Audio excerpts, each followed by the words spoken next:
everyone. Hello and welcome to the podcast. My name is Billy Dees. I am absolutely thrilled that you are here. No matter how you found us, you can find the Billy Dees podcast pretty much anywhere you find podcasts. And that includes Apple Podcasts, Spotify. We're on Pandora now. Actually, a lot of listens coming from Pandora. Good Pods, our friends over at Good Pods. If you're not familiar with that, what Goodreads did for books, Good Pods is doing for podcasts.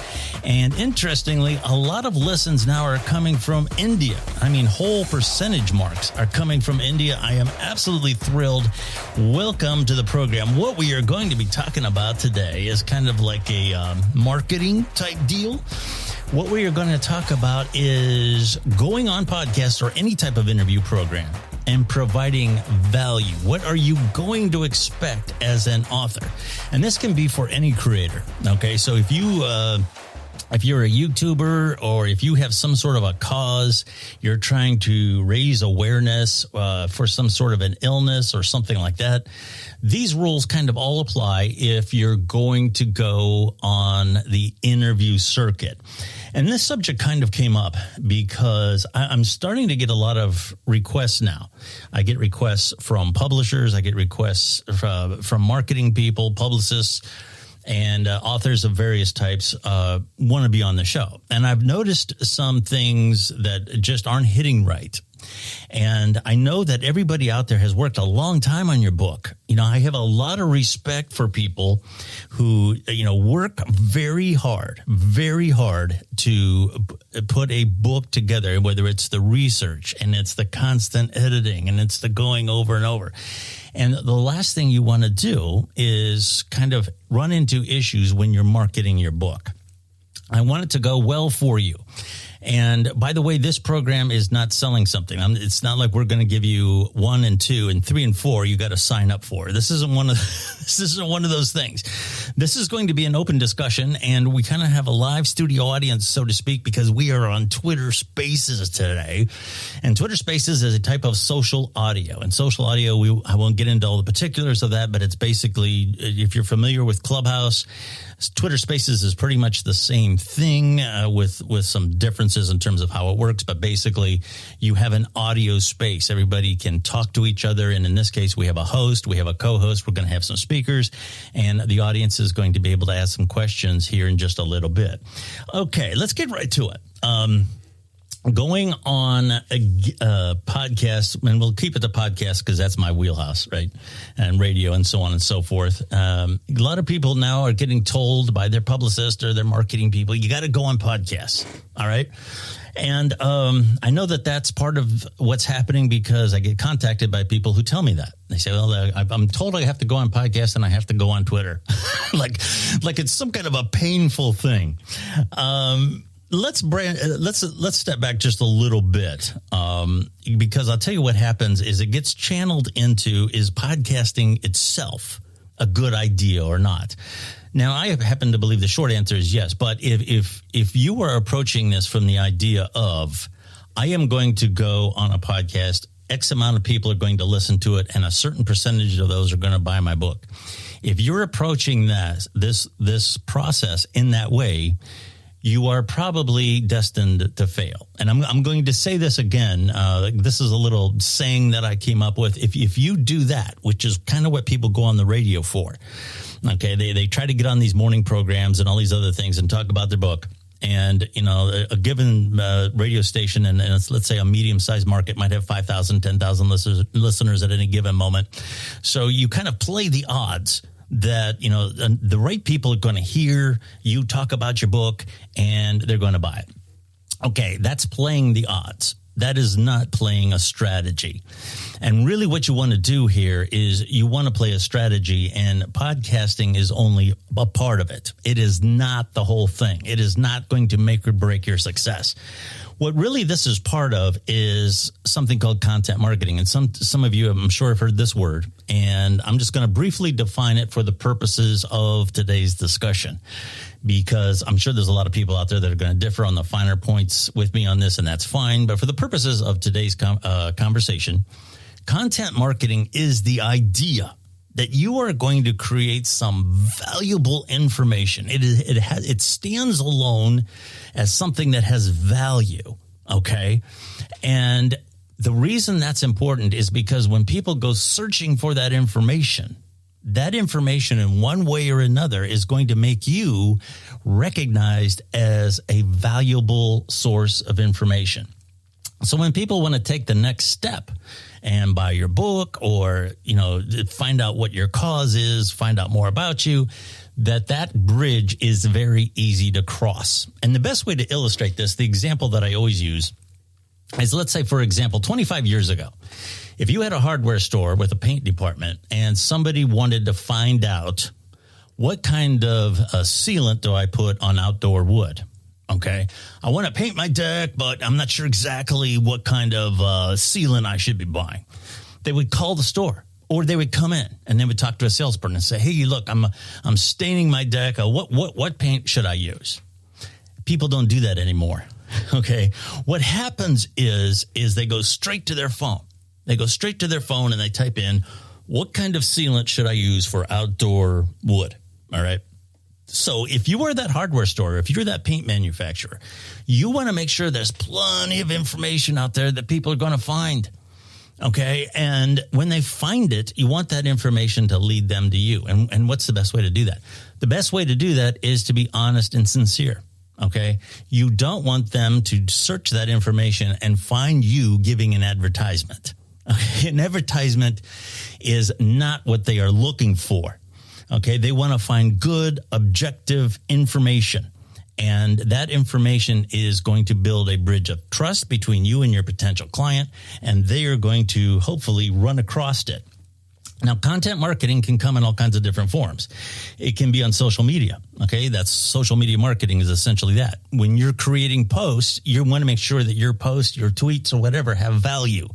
I don't know how many times I've run across people who just post a tweet that is essentially an advertisement. My book today only on Amazon, 99 cents. All right, that's great.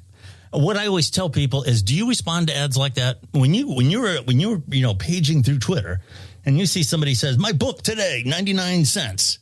Are you really that interested in that? Chances are probably not. So why would you do it? What would go on? And I'm a little frustrated with this because I've spent years working with authors and creators. I talk about this till I'm blue in the face and they turn right around to do it again. So that's kind of the rule of thumb. What do you respond to when you are going through something and you find it interesting? Do you find it interesting because it's information, something you want to learn about? Or do you find it interesting because it happens to be a great advertisement? Okay, the answer to that is obvious. Okay, so you want your social media marketing.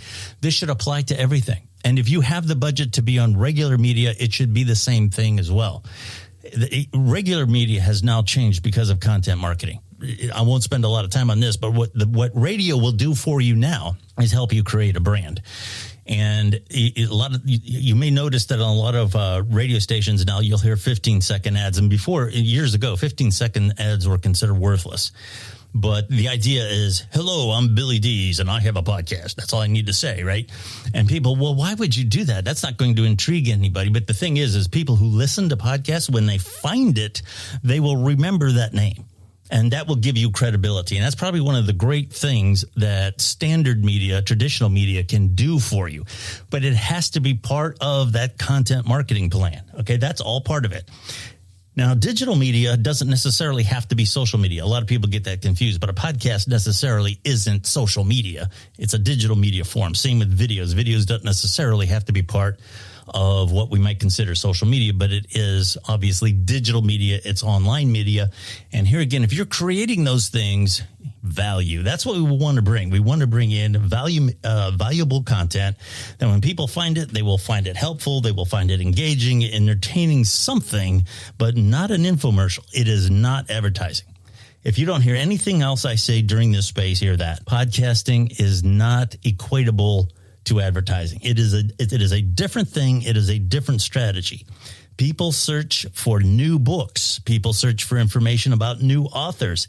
They don't look for information that is really good advertising. That is not what they're looking for.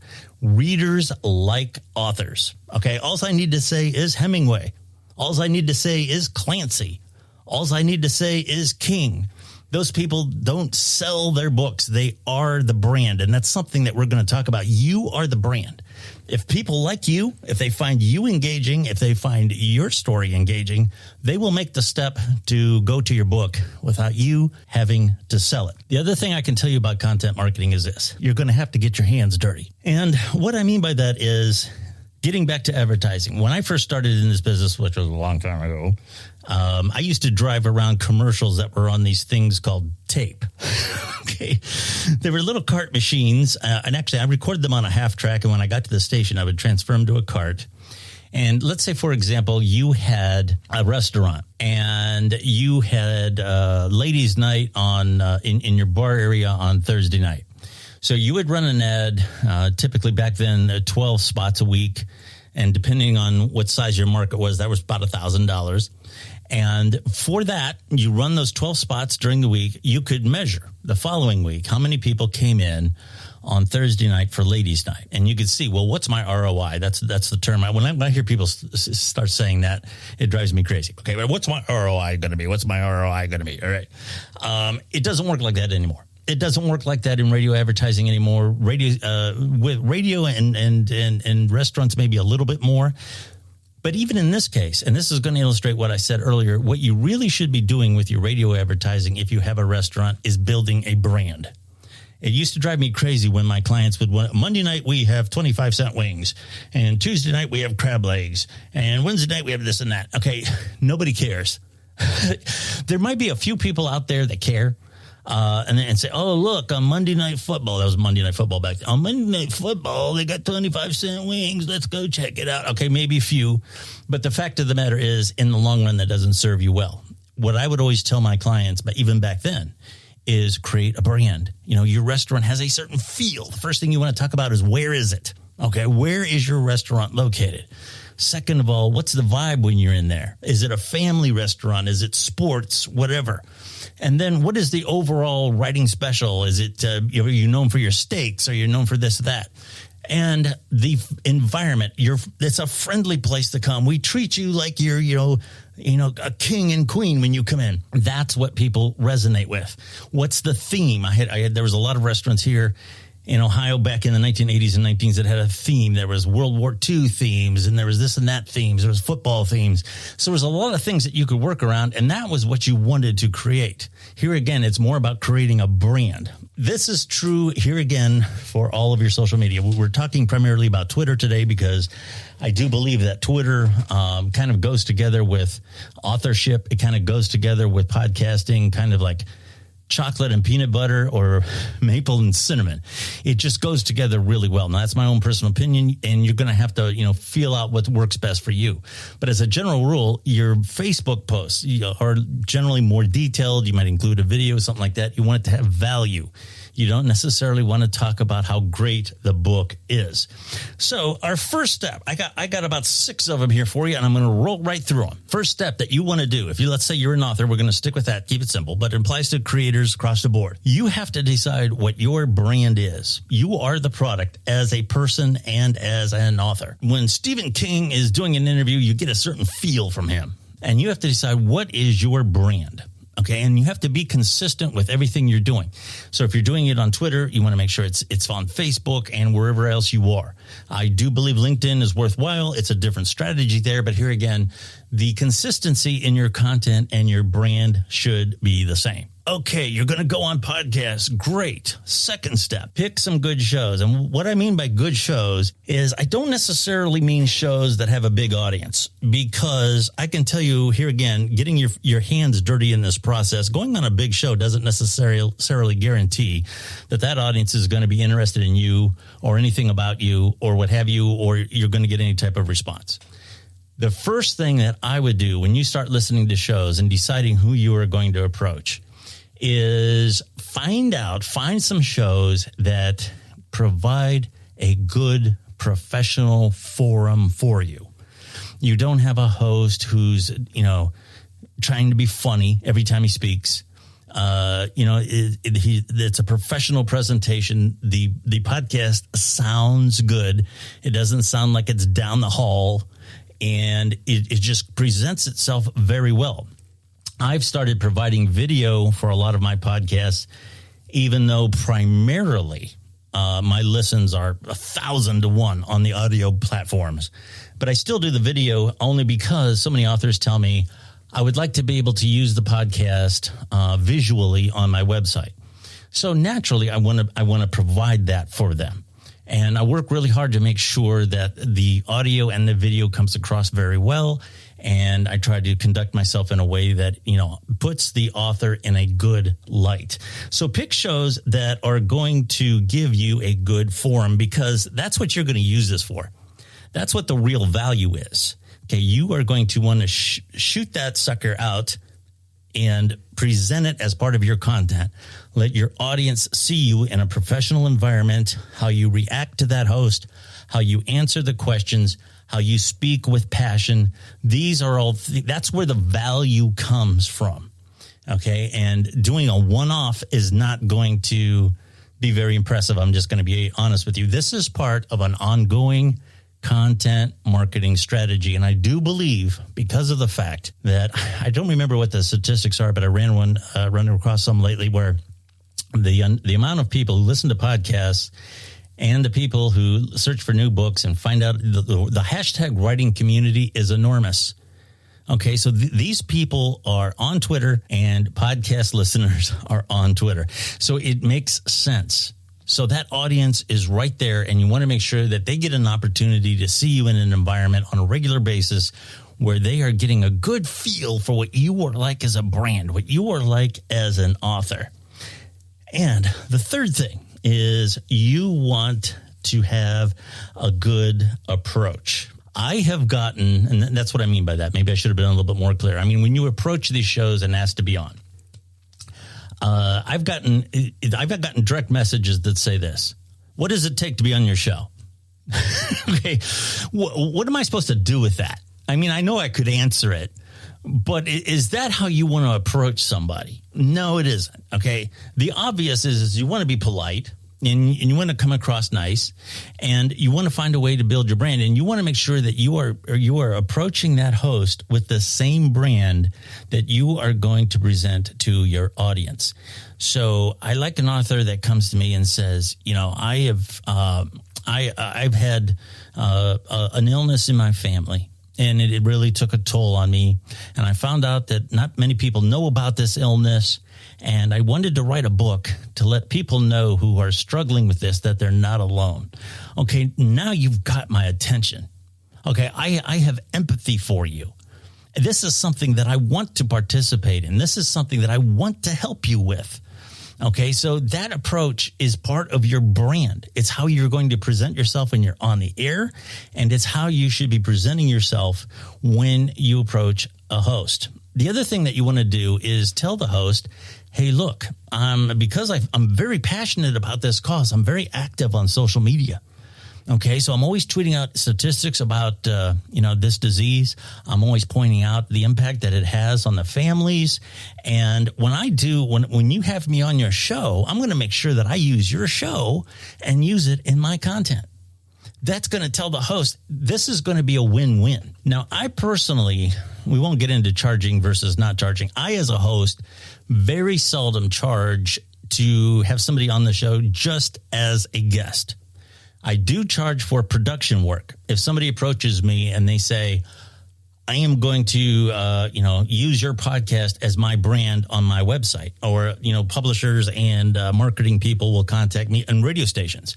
Some of those aggravating shows that you might hear on AM radio real early in the morning, like 7 o'clock in the morning, about all these 800 numbers and all these different things. Yes, people like me make those. So obviously, if I'm producing a podcast on behalf of somebody else, that's production work. That's a whole nother gig. I typically don't charge to have people come on casually because of what I just talked about. It has to be an ongoing process. I can't guarantee that any given author is going to have a response just from being on my show. And by the same token, I don't pay people to come on. I get offers every once in a while from celebrities to pay to come on my show. And I don't do that only because just them being on my show isn't necessarily going to help my brand. It isn't necessarily going to help my reach. That can't be guaranteed. So I'd rather not tread into those kinds of areas. I want it to be a win-win for both. I want it to be a mutual thing. I want to provide for you a professional forum. Okay, this forum is going to kick ass. It's going to be like you were on CNN. Okay, it's going to be a broadcast quality show. And I'm going to, obviously I have an audience. I have a baseline that I usually hit when it comes to listens. Some of my shows really peak out very high. Some of them, they always hit that baseline. So there's going to be that baseline that I can provide. And what I am going to get from you in return for all of that work is you're going to give me some great content. You're going to give me some great engaging information that my audience is going to love, whether they're interested in your book or not. It's going to be an engaging show. And you will also get the opportunity to use that content, use your appearance on my show as part of your content marketing strategy. So it's a partnership, and that's what hosts want to hear. Here again, I've said this before, and as our fourth point, you want to make sure that you are providing an intrinsic value to the things you're talking about. Be an inspiration. Talk about the technique behind your writing. Talk about what inspired you to write the book. Readers love that stuff. So that's kind of what you want to concentrate on. The fifth thing is kind of a technical thing. The fifth thing is you want to sound good. And this is another thing. I a lot of times in my pre-production meetings, I always qualify. I can help you sound better. I can help you do this and that. Oh, no, we got that. We got that. And then what happens? The day rolls around when I set up the recorder and they're talking into an open-faced laptop in the kitchen, no less, with hard surfaces everywhere. And it sounds like they're sitting on the toilet down the hall somewhere. I really like shows that sound good, and you don't necessarily have to spend a lot of money to do this. One of the easiest ways that you can sound good on a podcast is to simply get yourself a low-cost headset. Now, the headset is not going to sound like the microphone that I'm using now, but what it will do is it will put what's called the proximity effect into motion. And that little arm that comes around from the headset in front of your mouth, that puts the microphone an inch or two away from your microphone. And that gives a very intimate sound. I don't like that echoey sound. I don't like it sounding like it's down the hall.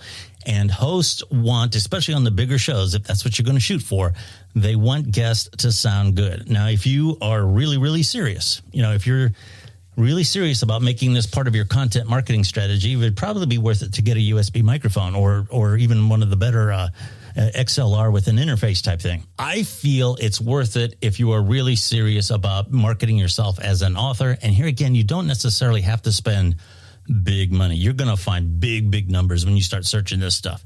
A good USB microphone is probably, give or take, around $100 or less. Even if you get the more expensive XLR combinations with some sort of a digital interface or mixer, obviously you're looking at more money. I wouldn't necessarily do that if I'm primarily going on a podcast as a guest, not a producer. But this little bit of extra money will make you stand out.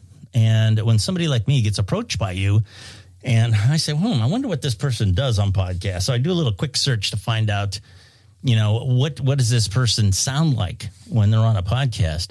And they sound fantastic. I'm like, hey, yeah, I like this. I want my audience to hear good sound. So that's kind of the other thing you can do. And then the last thing I already touched on this, number 6, is by all means, I know what happens when I get these messages that say, what does it take to be on your show? Here again, people are playing the odds. They find me on some list somewhere of podcasts, and they'll go down the whole list, contact every one of them, and the 1% or 2% that responds, that's the one that they go on. more importantly, I know that if I take that guest, as soon as they're on, they're gone. I want a guest that's going to work with me. I don't want a guest that's going to come on my show and run off to the next one and just totally forget about me. They might not even listen to the podcast. They might not even listen to their own show because they don't care. Okay, I don't want that kind of a partner. I want a partner that's going to stay with me. I want a partner that is going to, promote the content for the good of us both.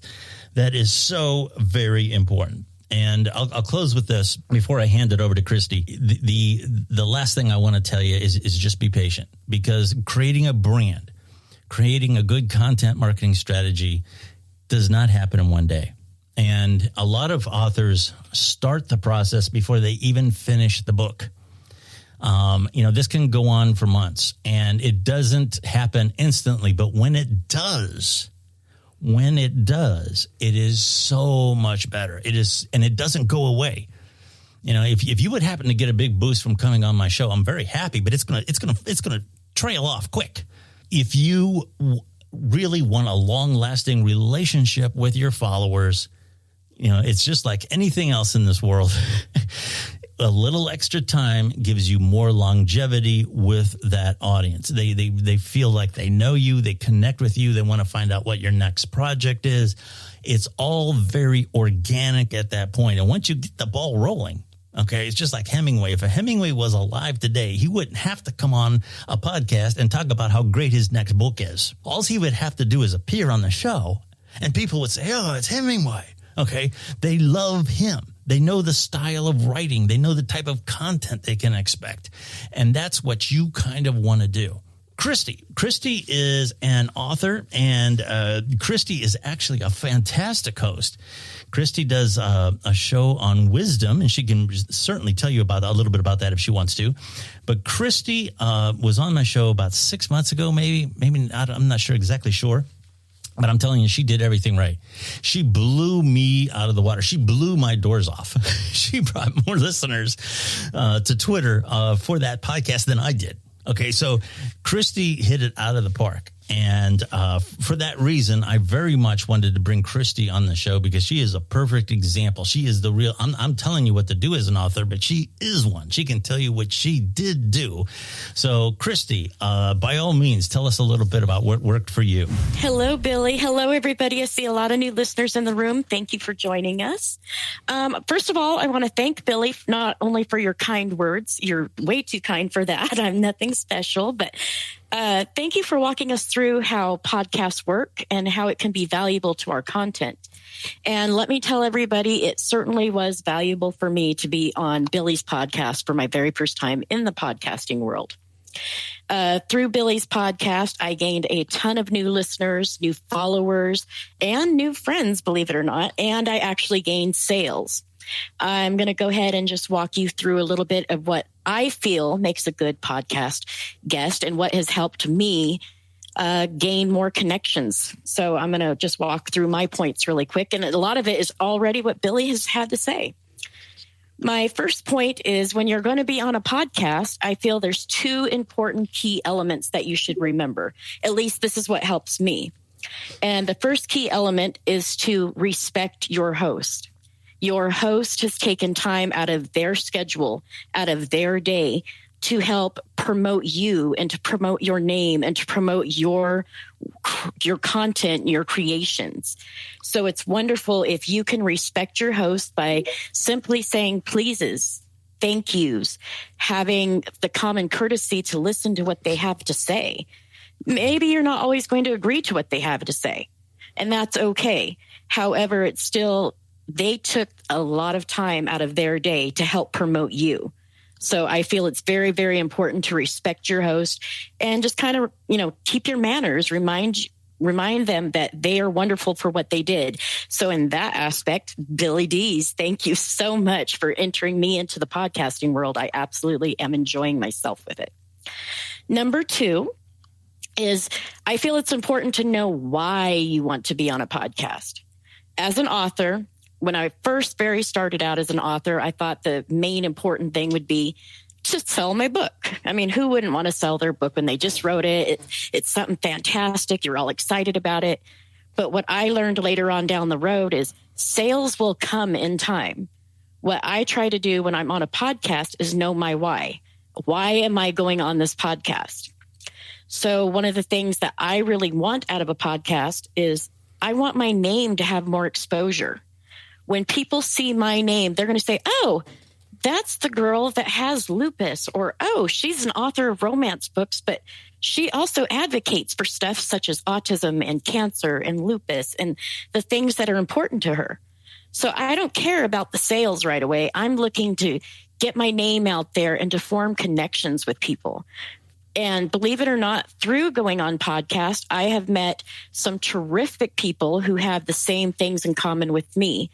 And one of these people was actually a person who recently lost her spouse to cancer.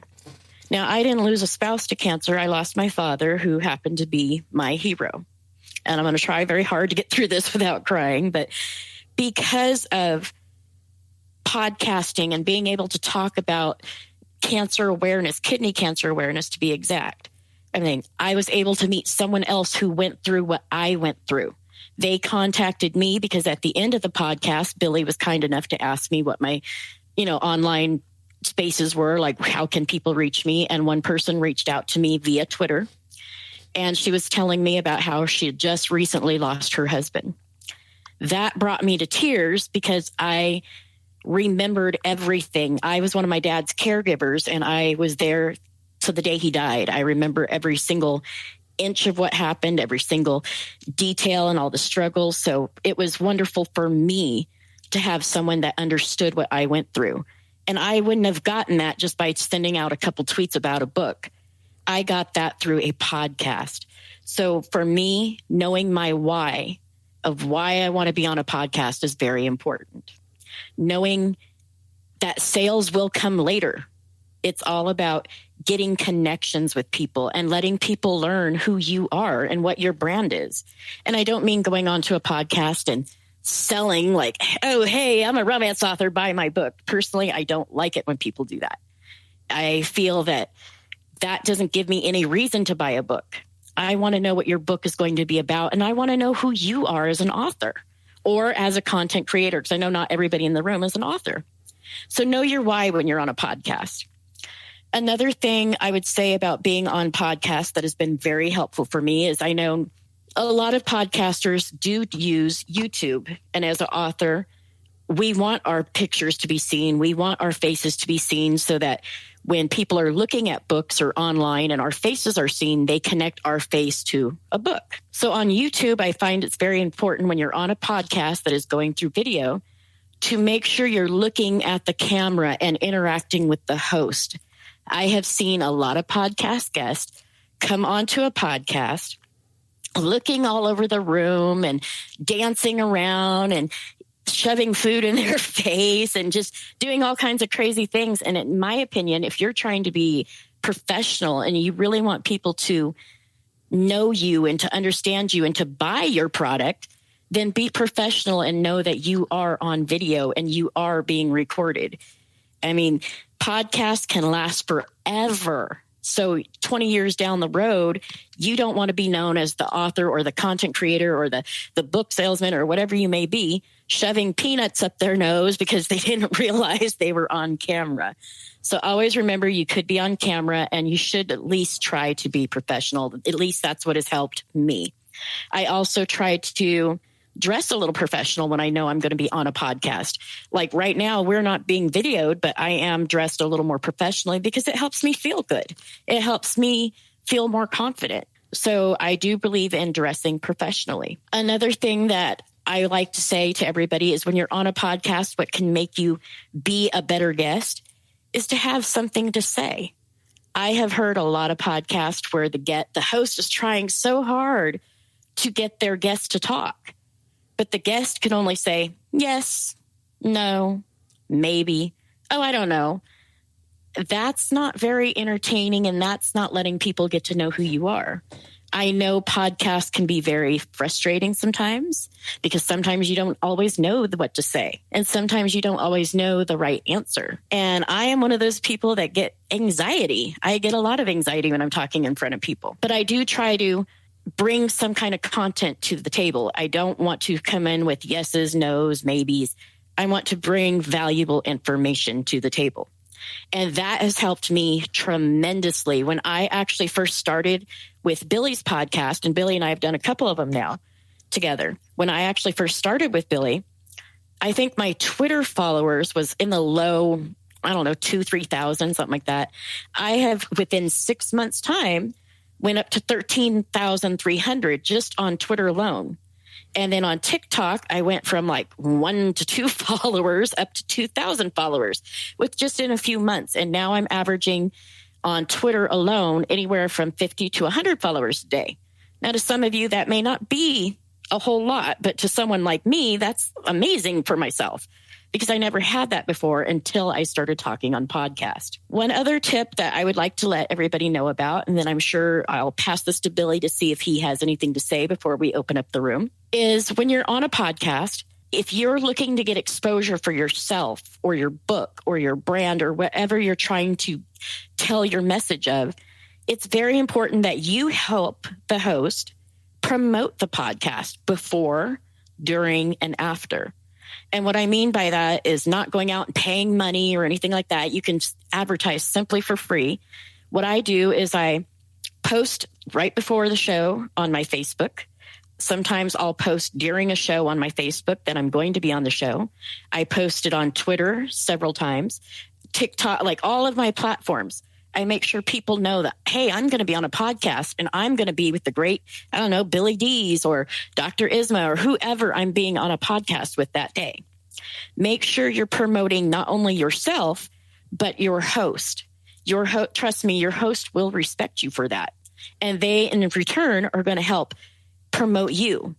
And I don't mean just 1 or 2 little tweets after the show is done either. Like, I know personally when I'm on a podcast, I tweet it out at least 4 or 5 times a day, every day for a week, because every time I'm getting new followers, they haven't seen the tweet that I posted yesterday, because here on Twitter, tweets get lost every 18 to 20 minutes or so. So I post at least every other hour or so, and then I happen to see the host tweeting the same thing, and then I retweet their post too. So you kind of want to help each other. And the more exposure you're giving yourself and your host, it will come back to you in the long run. When I first started on podcast, I wasn't making a whole lot of income per month, but now I can honestly say I'm making a good income per month just because my name is getting out there. I'm not trying to sell my content. I'm getting my brand, which is my name. I'm getting my brand out there. I'm also able to contact bigger venues of where I want to do in-person events. And one of the things they look for in some of these bigger venues, such as Disney World and Disney World Paris, are 2 of the ones that I'm actually in talks with right now, is they want to see that you have good social media skills. And they want to see that you have a good following. If you have 100 or 200 followers, they're really not that interested. However, if you're gaining more followers because of all the exposure between you and your host have been going through, you have a better chance of getting those bigger venues. And what happens when you get bigger venues, you tend to get more sales. So those are my tips. I'm going to refresh them one more time because I see we have some new listeners in the room. Be respectful of your host. Remember pleases and thank yous. Look at, if you're on a webcam podcast, make sure you're looking at your host and not playing around or shoving peanuts up your nose or whatever. Try to be professional because it will come back to you for the better in the long run. Another thing is making sure that you guys are co-promoting each other. Just respect your host and co-promote. I promise you, it may not be the best results right away, but down the line, you will get good results. Just in one podcast. And I know Billy's going to say it's not the videos that matter, but for us authors, it matters. One podcast in 3 days got me 6,000 views. And I was like, wait a minute, how did that happen? Because to me, that's a shock. To some people, that's not a lot. To me, that's a shock because I'm just this small town girl that's originally from California who's trying to make a name for herself and trying to prove a point to her autistic children to not give up on her dreams. And all of a sudden, wow, I've got 6,000 new views and I've got all these followers and my dreams are coming true simply by having a little respect and helping the host promote each other. So that's pretty much what I have to say at this moment in time. I'm going to pass it to Billy and see if he has anything to say before we open up the room. How you doing, Bill? I am doing fantastic. And as always, you do fantastic as well. Kristy, you're awesome. Graciela has her hand up. Graciela is one, Graciela is one of those people that as soon as you hear her voice, her energy comes right across. And that is so genuine. It sounds like a cliche when people say, just be yourself. That only works if you're a good person. And Graciela is one of those people. Graciela is just her being is all that she needs. Graciela, what do you have to say for us today?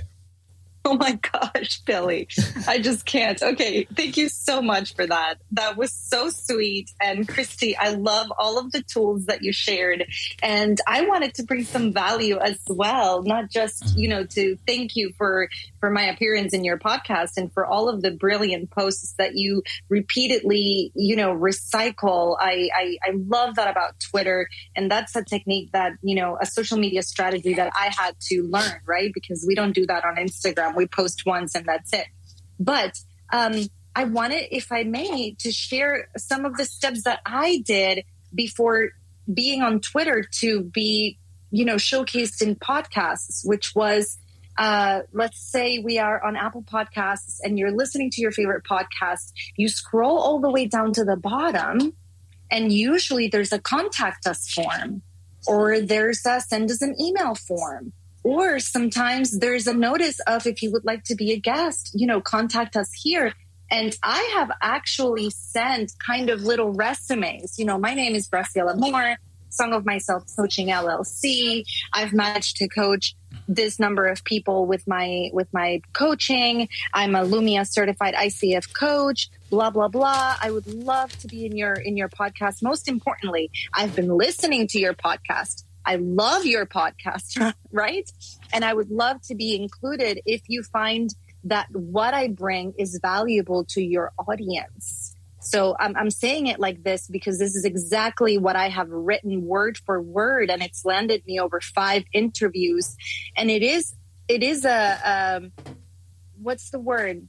It is a process, right? To go one by one. Let me send this one email. It's like book queries. Here's my book query and I would love to be published by you, but let me send another query somewhere else, right? So I call it podcast querying, and it definitely works. At the end of the day, if they see the value that you bring, that will always, counteract how many followers you have. But yes, if you have a big following, they equate that to more exposure, right? Because they also want you to expose their podcast. So I love this conversation. Absolutely loved being your guest, honestly, and love what you do. So thank you for having me. Well, thank you very much, Graciela. You were a fantastic guest, and we've talked, about you being on again. That's something that,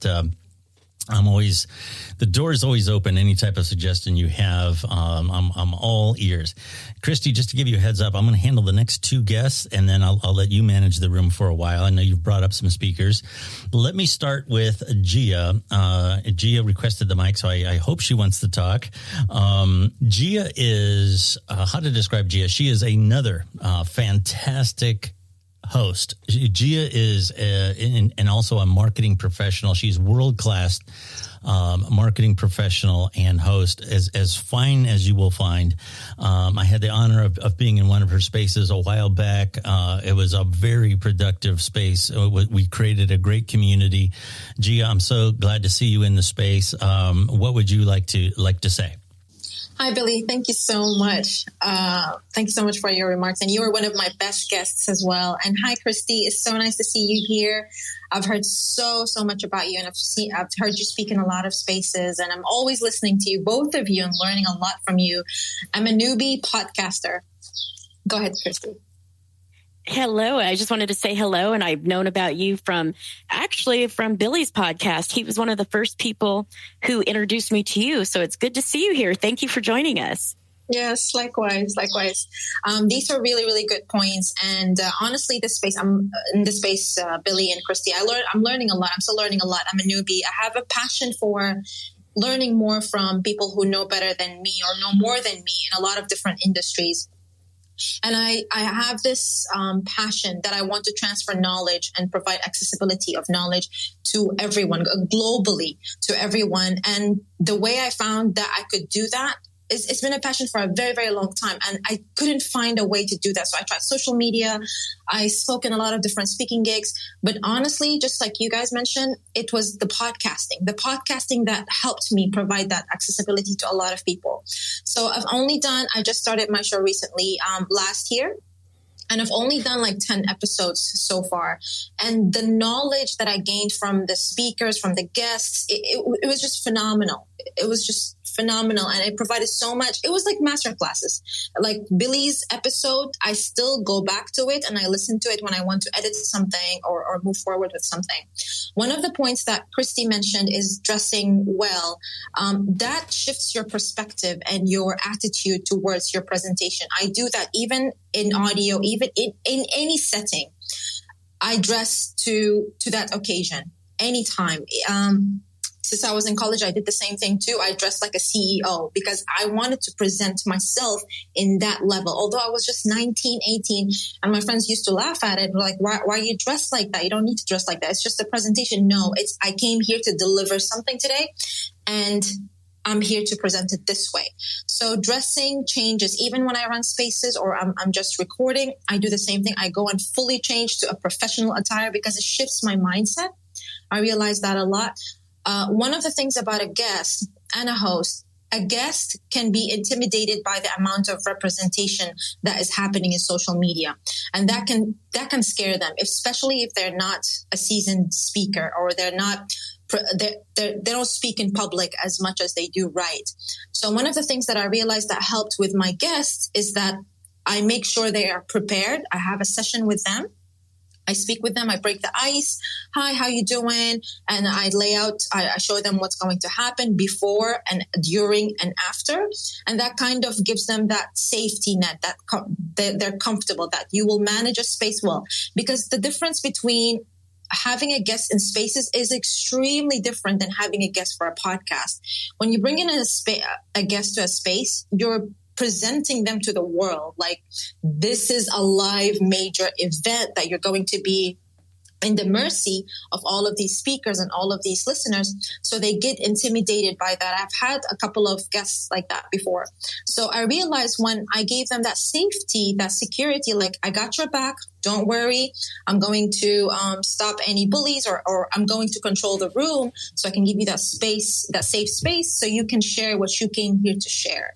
So that helps a lot. Also preparing the questions, preparing topics, also what you're going to discuss. And sometimes one of the speakers will ask a question that is much needed or raise a point that is much needed better than following a script.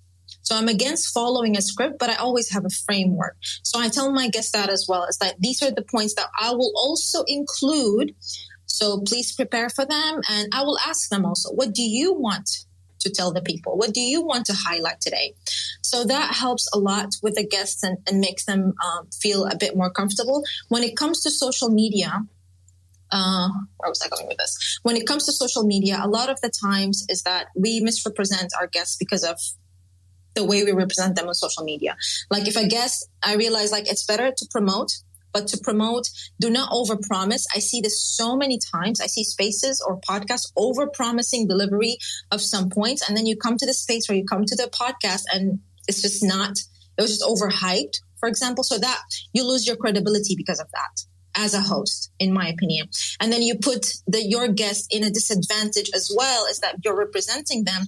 This is your responsibility and you didn't represent and you didn't do it well. So that's a disadvantage that we always have to kind of look into. Do not overpromise and do not underpromise either. Just give them space. Just bring them as they are and highlight their best attributes. And they will be grateful forever for that.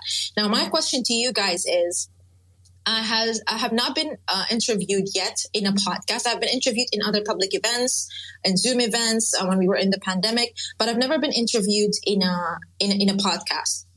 How do I prepare for that? Like, I feel like I know I have a lot to say, but at the same time, I feel like I don't have enough to prepare for that. I don't know if it's the person who's asking me to speak. Like, I have someone who asked me in the DMs, like, hey, can I interview you? But I don't feel safe. Like, there was no structure. They had nothing prepared for me. So do I say yes and just jump for it? Or do I ask for more information without feeling like I'm disrespecting their show? Well, first of all, Gia, I think it's a very fair question to ask any host. Getting back to what I said earlier, one of the things that you can do is vet the shows, not only that you have an interest in, but in the ones that approach you. So, I mean, I encourage people when I talk to a potential guest to listen to my past episodes. And I hopefully, they'll come across well to them. I'm sure there have been times when they haven't, but that's a very subjective thing. I believe that for the most part, the environment and the style of show that I have is conducive to most authors, but that may not be the case. That's something you have to kind of decide for yourself. In terms of what you said about your content and preparing for it, I think the bullet point idea is spot on. I don't recommend writing out questions and answers word for word. If it sounds scripted, it's going to sound like an infomercial. And we don't want to say, Gia, tell us about your book. And Gia says, well, let me tell you, Bill, I wrote this book 2 weeks ago. And blah, blah. Okay, we don't want to do that. We want to make sure that the conversation sounds very organic, but by the same token, we don't want to miss some very important points that you want to get across. And another thing that you can do as an author is create yourself a press kit. Because getting back to when charging versus not charging, a lot of times authors will contact me and they expect me to read their entire book. Now, if you multiply this out over the amount of requests that I get, all I would be doing is reading books. I can't do it. Okay. So what I always recommend is to have a nice press kit. And a press kit would include the headshot that you want to use. It would include a brief synopsis of your book. It would include what the impact, the reader impact, what we call the reader impact, what the reader is going to take away from it. So the host has a good idea of, what you want to bring across and what they can as a creator, because a host is a creator as well. The host has the ability to bring that out of you. And I've been told that I bounce. Keith Keller, who's not in the room right now, told me when I interviewed him that I bounce very well. And what that means is go from point to point. When you have a host that reads question A, where are you from? Question 2, what made you decide to become a writer? Question number 3, when did you start writing the book? That sounds very, very automated. You want to be able to roll those questions into the conversation. When you get on a certain topic, you can transition very well. This is a great spot to go to this next part that they wanted to talk about. And that's kind of my little strategy there. Does that answer your questions, Gia? It really, really does. I never thought about the speaking kit. Funny enough, I do that for other events, but I never thought of it as for podcasting as well. So thank you so much for bringing that up. Now, let's say if it was scripted, okay, and I needed to deviate a little bit from the script. If that was the host style and he was or she was really, really scripted, as a guest, would it be good manners to kind of deviate away from the script and kind of highlight what I wanted to highlight, especially if I realized if it's too scripted or it's going to kind of hinder the direction of the episode? I personally don't have an issue when that happens. A lot of times my guests will do that, not because it sounds scripted, but because of the fact they've gone through these talking points so well. And this is especially true for someone who's written a book about a traumatic event. Okay, they've been through an accident or something like that, and they've told this story in a way that has the most impact. So they have this, in their memory. They have this in their muscle memory, so to speak. And when I feel that guest is on a good roll, I let them go. Okay, because when they start getting, passionate about what it is they're talking about, sometimes they'll get emotional. We heard a little bit of that from Kristy. She did that on my show. So my approach there is hands off. You don't need to tamper with that. When somebody's really speaking passionately, when they really sound, very positive about their content, they're hitting their marks, let them go. Don't interrupt them. So does that help answer your question, Gia? Yes, definitely. It really does, Billy. Thank you so much. Appreciate it. You're very welcome. I know Graciela wants to jump in, and I see Maria and I see Rose. At some point I'm going to do one more guest, and then I'm going to let Kristy manage the room for a little bit.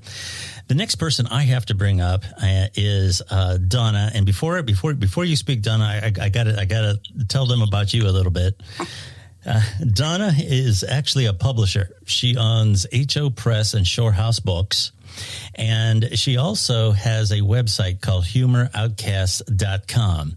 Humoroutcast.com has a number of writers that write for it. New content is posted pretty much every day. The slogan is the place to take a humor break. Now, the reason I know this is because I have worked for Donna. I have worked for Donna for many, many, many years. As a matter of fact, I started with Donna. I'm going to say, man, this is over 10 years ago. I started as a writer for her. I started as a humor writer on her website. And eventually I was always in the audio business. I was always, in the radio business, and I was doing podcasts. And I got to tell you, Donna was one of the first publishers early in the days of podcasting, before they're all the rage now. Okay. But Donna was on the cutting edge. She saw the connection between podcasts and, authors. And I started working for Donna as a production person. I do a lot of production work for Donna. So, this is the first time Donna's been in one of my spaces. I don't know if this is the first time on a space, but Donna Kavanaugh is her name, from HO Press, Shore House Books. Welcome. I know you got some insight into this, because that is what you do. You help authors be successful. This is my first time on a space, so can you hear me? That's my first question. Can hear you. Okay. I did not goof this up. Okay. Yes, I saw years ago, I have so many writers. They're from newbies to Emmy Award-winning writers on the site. So we get a lot of traffic. And then it started into book publishing and starting to do podcasts. And I thought, I tried it myself, but Billy, we laugh about this all the time. I have a Minnie Mouse voice, so it is not good for podcasting. But you were always so great. I just saw an opportunity for us to partner, whereas I can get my author's work out, and we have published over 70 titles now. And every time an author and a new book comes out, I ask you to do the production work, do the interview. And it's a great way to put it on my site too, so that we can work with that kind of marketing. And it's always there. So when I want to highlight an author, not only do I go through any print interview that I've done with them, or go through, what the book's about and their bio, but I always can go back to your podcast. Some people just want to be audio, but it's a tool that I can use on any platform. And that's the beauty of podcasting. And it also takes a load off me, because I'm not a good podcaster. I don't profess to be. You are the expert. So I always like to have an expert around, so that to take that kind of pressure off and to help me help my authors. So I am always indebted to you. Well, thank you, Donna. That's very generous of you. Make no mistake, Donna knows the publishing business. She has dealt with all kinds of authors, and I know, because I've gotten to know many of them. Yes. And by the way, before I let you go, Donna, there's a couple of humor writers. I won't mention their names, but I know you know who they are. I have been trying to get them to do a space, because having a humor writer do a space about humor writing, that would be so cool. That would be so cool. Well, I would do it with you. You know that. I would do a humor space with you, because I teach humor all over the country. I know you do. Yeah, and it's a passion of mine. I just always say, if we lose our humor, we lose our life. So whether it be like caregivers or whatever walk of life, you just have to have humor in it. And I know who they are, and I will bug them some more. Well, that is fantastic, Donna. Thank you so much for popping in. When I sent you the invite, I was hoping you would come in. Oh yeah, thank you. It was a great way to jump into this. So thank you very much. I appreciate it. Great tips. I can learn always from things like this. So, Kristen, thank you so much for your tips as well. Very, very good. A lot of good info. Awesome, well, Donna. Thank you so much. Yes, thank you so much, Donna. Kristy, I know you got some speakers up, and Graciela has had her hand up, I believe, for a while, so you can manage this any way you like. All right. How about we go to Graciela? Thank you so much. I have a quick comment for Gia, if I may. I also host several interviews. I'm excited to host Kristy soon when my book club discusses her book. I do have a podcast on Spotify, but I've been made aware that it's not a podcast because it's a live conversation.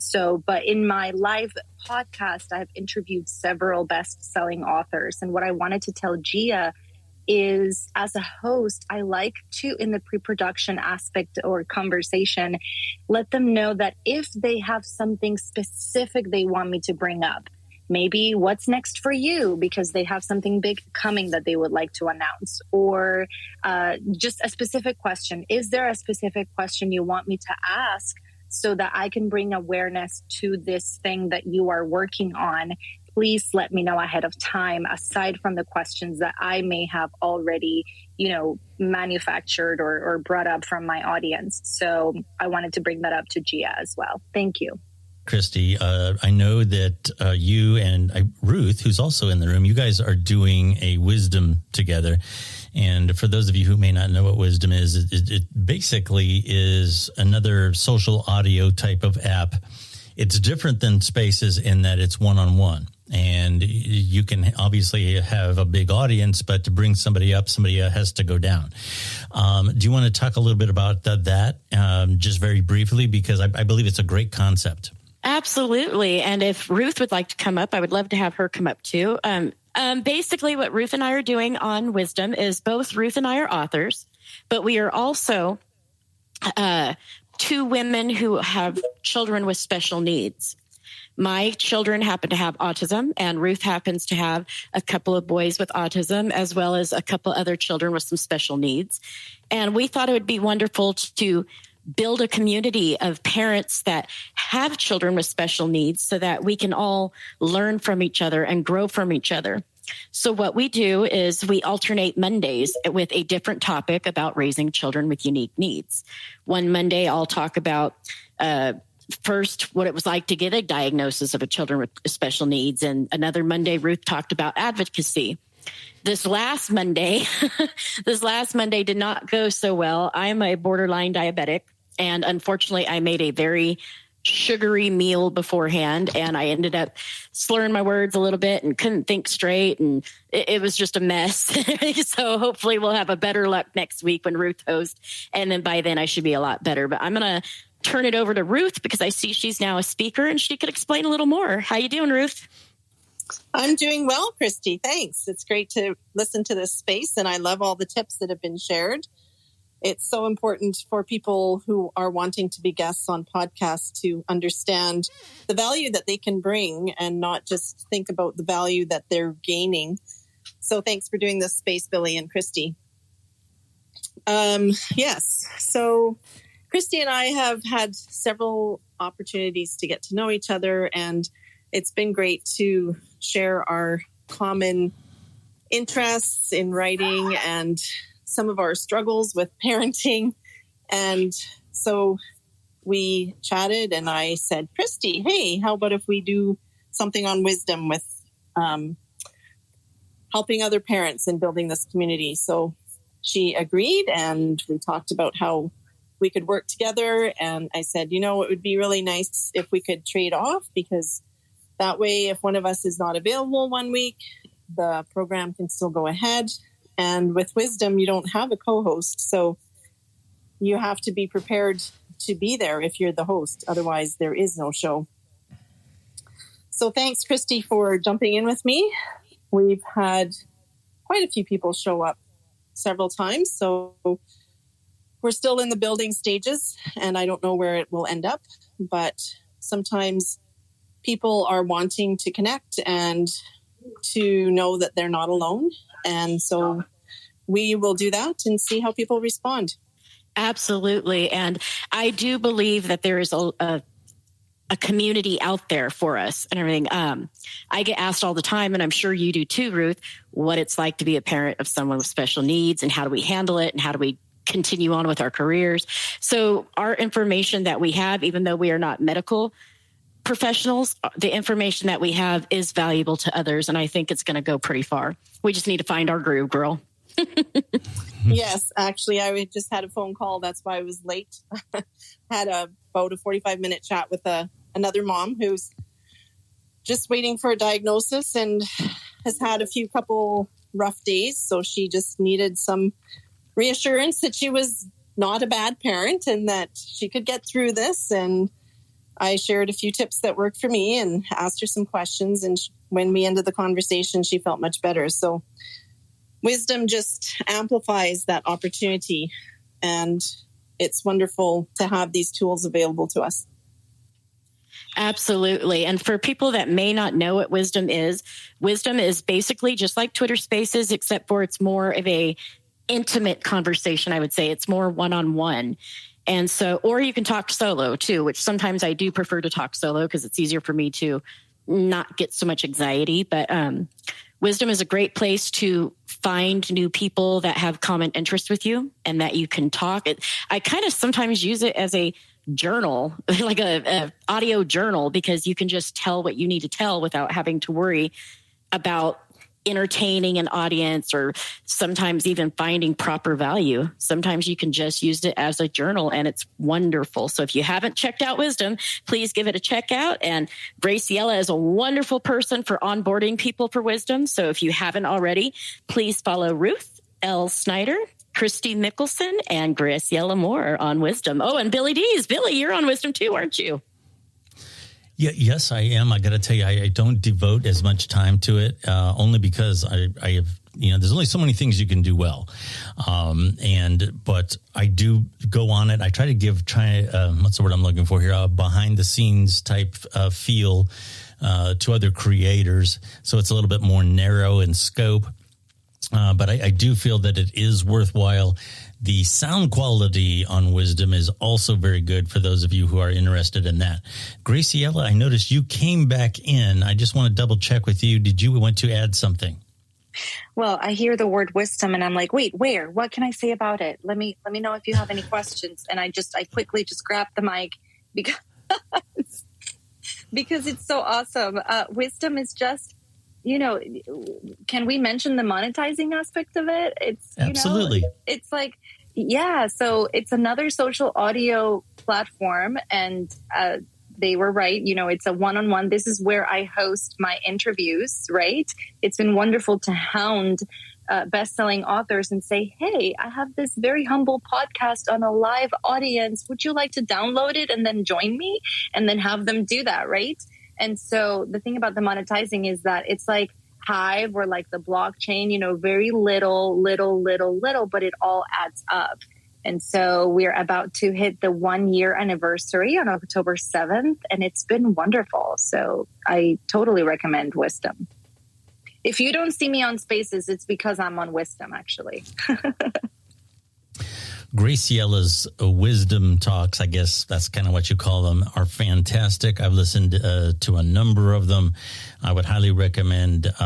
Graciela, the last time I checked, you could not do this. You could not search a screen name the last time I was on Wisdom. Is that still true?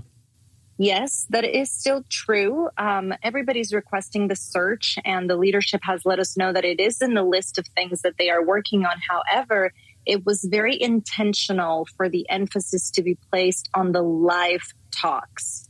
So it's kind of like TikTok. You open the app and you get the live talk right away, and then you swipe to the left or to the right to the next live talk. So everything they've done is very purposeful, but I understand, that when we come from other apps, we tend to compare and contrast, and some things can be a bit, frustrating or annoying. So yes, the search button has never been available. You cannot search for people. This is why I share my link a lot, so that if you downloaded it, then you hit on my link and then you find me. Right. And then go ahead. Well, I was just going to say, I thoroughly get that. But if I can't find you to follow you, I may not get a notification that you're live. Is that correct? That's right. You get notified when the people you follow are live. Yeah. So see, that would be my only, I guess, argument to that. That would be kind of like, going on Spotify and you can't find Joe Rogan. So, but that's my opinion. I mean, I kind of think I do understand that they want people to find the live shows first. So that makes sense. Correct. Yes. And we've been able to educate each other about the ways that are around it. So for example, I can go straight to my notifications tab and see who do I follow that is live right now without having to swipe through anything. I'll just go straight to my bell and see who do I follow that is live. And if I'm not interested in any of those, I just quit, exit the app. So there's ways around it. And, we have emoticons now or emojis, which we didn't have before. It was kind of bizarre that we didn't know who was listening at all because nobody had any opportunity to react. Now we know who's in the room because they can clap, they can send a heart. Before there was a voyeuristic aspect to it. It was really, that was also very intentional, right? They wanted it to be about the one-on-one conversation. What is going to come out of this one-on-one private, semi-private conversation that everybody could be listening to? It was quite bizarre in the beginning. Gotcha. Anyway, do check out Graciela on Wisdom. Also check out Kristy and Ruth's show, which is on Monday night. Yeah. Sorry, I don't mean to cut you off there, but Sure. We did get a new speaker, and Dot is ready to speak. Oh, absolutely. Go right ahead. And let me just ask you a quick question. Dot matrix, is that a reference to the old printer? It is. Okay. I was just curious. Go right ahead. I once bought a little black dog, and I had her until she was 14 and a half, bless her. And her name was Pixel, and we called her Pixie. So, yeah, she was my little Pixel for my dot matrix. And yes, I'm that old. One of the things that I would like to say is be cognizant of time restraints. I've been in enough spaces and listened to enough things where people brag about how long they can be on the air for. And I'm sorry, but if you have a 12-hour show, somebody's not making money or being productive in some other way. Nobody needs that much time to get their point across unless they're teaching something higher level maybe. Don't be repetitive or long-winded. Practice your interview questions or answers as much as possible. Somebody mentioned before that it sounds like you're reading an interview. It can. People don't like that. But if you have a conversation and you laugh and it wasn't scheduled, be okay with that. Just run it as a conversation. People really, really relate to people talking to each other more than they relate to two people talking at each other. Have a cheat sheet of your talking points that you might want to bring up, and also have a notepad for anything that comes up mid-conversation. While somebody else is talking, if you think of a point you want to make, write it down because you're not going to remember. For all the people who are on multiple podcasts and multiple other platforms, have a frequently asked questions sheet or download because you're going to be asked the same thing 5 million times, and you can refer people to that. A lot of people will go, some people won't. You'll probably want to grab your first 3 or 5 that are the most common and go ahead and go through those. The rest, let the people find your site. Pass along valuable information. Don't just promote yourself. A lot of these are just people promoting each other and promoting themselves and then promoting each other. And it just becomes this big circular promotion show where nothing of real value is coming out. And as I say that, I also want to say reciprocate. Invite your hosts to your platforms. And you earn good. Well, it works out well for everybody. Plus, sometimes you make some really good friends. And you share a lot of really good information. And allows some open, unscheduled time, because a lot of times you're going to go over, but something great might happen. You can always edit on the back end. And I think that's about it. Thank you very much. Well, thank you very much. Those were very helpful tips. And I like the creativity in the name. That is awesome. Kristy, do we have any last minute speakers coming up? I don't see anybody at this time. If you do want to speak, someone please raise their hand if they want to come up. In the meantime, I personally want to thank everyone, because just as much as I hope you're learning from me and Billy, I have learned a lot from you guys tonight. So thank you, everyone, for joining us tonight. It's been a wonderful experience. And Billy, we thank you. You are the one that came up with this Twitter Spaces tonight, and it's been absolutely wonderful to co-host with you. As always, I love working with you. You're an awesome host. We love you, Billy. Well, thank you. That's very generous, and I would concur. These things are community things. I didn't want this to come across as one of us was giving a lecture and we know everything. I said that right at the beginning. This is sharing information. And sharing information sometimes really works well, because you might have an idea, somebody else has an idea, and you find out together that there's another option if you put those two ideas together, and you can't have that without community. And I try very hard to make these spaces, the ones that I control, either as a host or a co-host, to make sure that they are friendly spaces and that everyone treats each other with respect and so on, and they're safe spaces. So I want to thank everyone who participated today. Was absolutely fantastic. We had a great listenership. I want to thank everyone for coming in and listening. And by the way, there's nothing wrong with coming into a space and just listening. Okay. That's a wonderful thing. There's a lot of times when I go into a space and I just want to listen. I want to absorb what the people are saying. And a lot of times I don't know a lot about the subject that I could offer anything anyway. So I just want to listen and absorb that information. And I really want to thank you for coming here and sharing that experience with us. Kristy, as always, Kristy is, I'm going to make sure I get your screen name right. Kristy Books. I don't know why I couldn't say that all of a sudden. Kristy Books. Not that it's that difficult, but for some reason I couldn't say it.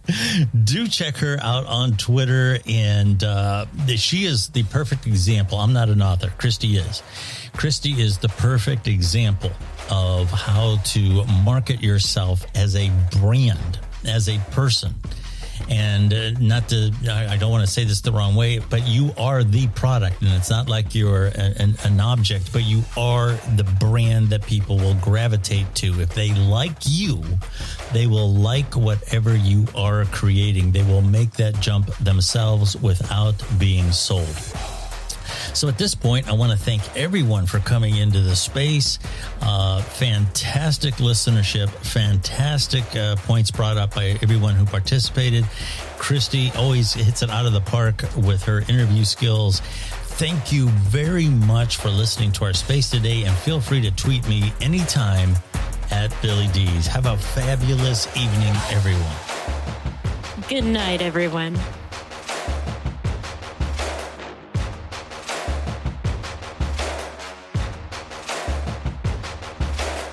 I'm Billy Dees, and host of the self-titled podcast, The Billy Dees Podcast. We are primarily an interview and a commentary-based podcast featuring authors and creators talking about their craft, advocates for community issues, and myself and an array of co-hosts discussing current events. There's no partisan ranting and raving going on here, just great content. You can find the Billy Dees Podcast on your favorite platform and on Twitter at Billy Dees. Thank you, and I hope you listen in.